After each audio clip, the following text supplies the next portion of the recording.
Assalamualaikum students, I hope you're fine. Welcome to Psychology with Muqaddas. Today we are going to study lesson number 44, higher order brain functions, and I hope I made it clear for you each and every concept of the PSY 610 syllabus. And आपके final term के exams जो हैं वो आ चुके हैं और आपकी I hope की प्रिपरेशन बहुत अच्छी हो चुकी होगी। और इसके लिए PSY 610 के फाइनल टर्म के कुछ बनाई गई है, वीडियो बनाई गई है एक, जिसमें आपसे ये शेयर किए गए हैं। इसमें MCQs हैं, क्वेश्चंस कौन कौन से आ सकते हैं। तो अगर आप वो देखना चाहते हैं तो क्विकली जो है वो उसको आप चेक कर सकते हैं।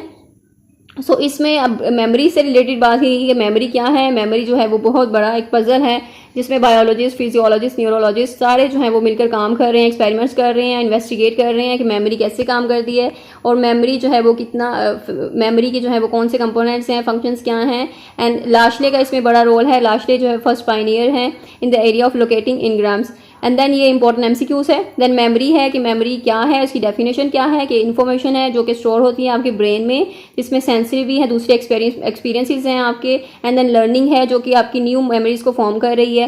फिर लाश ने फॉर्मुलेट किए थे 2 प्रिंसिपल्स, इसमें equipotentiality and principle of mass action. This is also important question और ये अलग से भी पूछा जाता है कि प्रिंसिपल ऑफ इक्विपोटेंशियलिटी क्या है या प्रिंसिपल ऑफ मास एक्शन क्या है। तो इक्विपोटेंशियल यानी आपकी जो ब्रेन के एरियाज हैं वो इक्वली पोटेंशियल रखते हैं, सब में इक्वली पोटेंशियल जब इक्वल है और सारे मिलकर ही काम कर रहे हैं। तो विजुअल कॉर्टेक्स है, चाहे वो आपका जो ऑडिटरी कॉर्टेक्स है, तो वो सारे ही मिलकर ही वर्किंग कर रहे हैं। And then principle of mass action, mass section में आपकी डिफरेंट जो मोडेलिटीज़ हैं वो सारी इंटीग्रेट होती हैं। एंड देन आपको वो मैसेज या इन्फॉर्मेशन मिलती है और सारी कॉर्टिकल एरिया जितने भी हैं वो आपस में इंटीग्रेट करते हैं।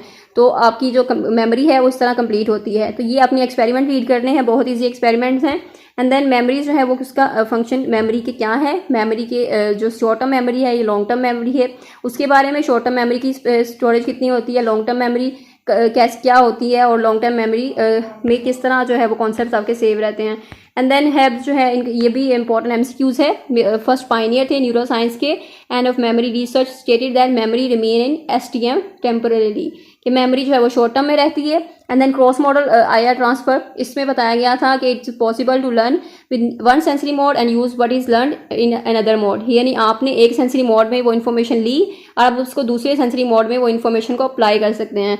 यानी आपने एक सेंसरी मोड में यानी वो लेक्चर सुना आपने, ठीक है, एंड देन दूसरे सेंसरी मोड में यानी आप उसके हाथों से आप उसको लिख रहे हैं। तो दैट इज द वे कि आप एक सेंसरी मोड से आप लर्न कर रहे हैं और दूसरे सेंसरी मोड में आप उसको जो लर्न किया है आप उसको यूज़ कर रहे हैं, या फिर उसको आप बता भी सकते हैं, जो आपने सुना वो आप बताएंगे। तो एक सेंसरी मोड से आपने वो लर्न किया, दूसरे से आप उसको एक्सप्लेन कर रहे हैं, या फिर वो जो भी रिटेन था आप उसको यूज़ कर रहे हैं। So that is the thing cross model transfer. Biological system and memory, यहाँ पर RNA है। RNA के बारे में शुरू से बहुत पढ़ा है हमने। एंड RNA जो वो हेरिडिटी मेमोरी ट्रांसफ़र होती है, जो हमारी DNA से कॉपी करता है वो RNA और जाकर वो राइबोसोम्स को देता है और उससे प्रोटीन जो होते हैं राइबोसोम्स वो बनाते हैं। इस तरह वो DNA की कॉपीज़ जो हैं वो जनरेट होती हैं और वो प्रोटीन्स जनरेट होते हैं। और वो सारे आपके जो प्रोटीन्स हैं वो आपके स्ट्रक्चरल प्रोटीन्स होते हैं, एंजाइम्स प्रोटीन्स होते हैं, जो पूरी बॉडी में वर्किंग करते हैं इस तरह स्टार्ट। तो ये था RNA के बारे में। प्रोटीन सिंथेसिस, प्रोटीन कैसे बनते हैं और प्रोटीन सिंथेसिस भी वही है। And then other influences on learning and memory, और दूसरी चीज़ें क्या होती हैं जो मेमोरी को असरअंदाज होती हैं। स्ट्रेस जो है वो बहुत ज़्यादा इंपॉर्टेंट यहाँ पे इंटरफियर करता है आपकी लर्निंग और मेमोरी में और रिट्रीवल ऑफ इंफॉर्मेशन में। तो यहाँ पर हर्ब्स का कंसोलिडेशन थेरी का था कि time required for STM to LTM any interference with consolidation वो result in disruption of long term recall. So अगर शॉर्ट टर्म मेमोरी से लॉन्ग टर्म मेमोरी में जाते हुए कोई इंटरफेरेंस हो जाती है तो वो आपकी उसमें डिस्टर्बेंस क्रिएट करेगी लॉन्ग टर्म मेमोरी को रिकॉल करने के लिए। And then ECT affects both long term and short term memories. यहाँ पे ECT interferes with memories that are active at the time of ECS regardless.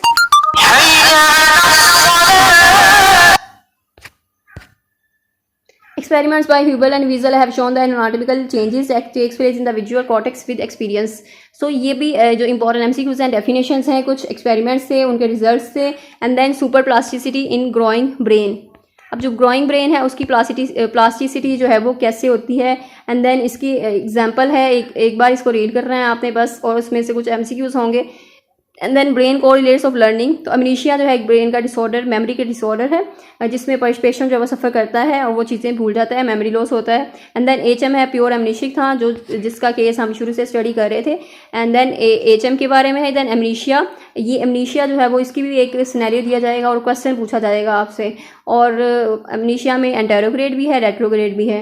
Anterograde में यानी कि आपकी जो लॉस ऑफ एबिलिटी है टू लर्न न्यू इन्फॉर्मेशन वो चले जाएगी, यानी कि जो नई चीज़ें हैं वो आपको भूल दी जाएंगी।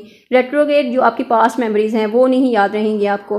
सो अल्जाइमर डिसीज़ भी है कि मेजर डिसीज़ है which leads to severe memory loss. And then hippocampus है जो कि is not location of long term memory. ये इंपॉर्टेंट MCQs हैं जो लास्ट पे हैं।